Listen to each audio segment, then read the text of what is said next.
Seventh of the couples was Charles Strong and Priscilla Felix. Of all the ceremonies, theirs was the brightest, but also the coldest.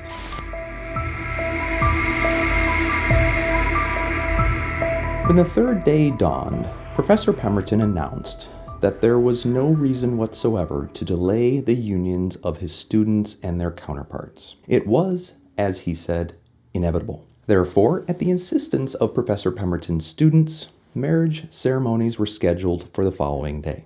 This allowed each couple 24 hours to prepare. Mostly, this time was spent writing wedding vows, decorating the shared location of the ceremonies, and making themselves more presentable.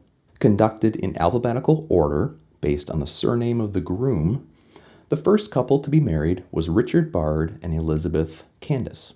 Of all the ceremonies, theirs was the most solemn, but also the most heartfelt. Second of the couples was Benjamin Draper and Mary Anderson. Of all the ceremonies, theirs was the most romantic, but also the most intense. Third of the couples was Nathaniel LaRue and Angela Northland. Of all the ceremonies, theirs was the most beautiful, but also the shortest. Fourth of the couples was Clarence Lockyer and Margaret May. Of all the ceremonies, theirs was the loudest, but also the shallowest. Fifth of the couples was George Newton and Polly Stepp. Of all the ceremonies, theirs was the most talkative, but also the most uninteresting. Sixth of the couples was John Pierce and Laura Marks. Of all the ceremonies, theirs was the most imaginative, but also the most superficial. Seventh of the couples was Charles Strong and Priscilla Felix. Of all the ceremonies, theirs was the brightest, but also the coldest. Eighth of the couples was John Tongrello and Anne West. Of all the ceremonies, theirs was the most succinct, but also the most profound.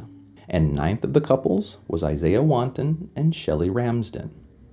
Of all the ceremonies, theirs was the most biblical, but also the most somber. With all the Pembertonians officially married, with the unavoidable exception of Professor Pemberton himself, the remainder of the evening was spent eating rations and talking of their former lives. Overall, the mood was relaxed and lighthearted, save for the negative contributions of Margaret Lockyer, John Pierce, Charles Strong, and Shelley Wanton.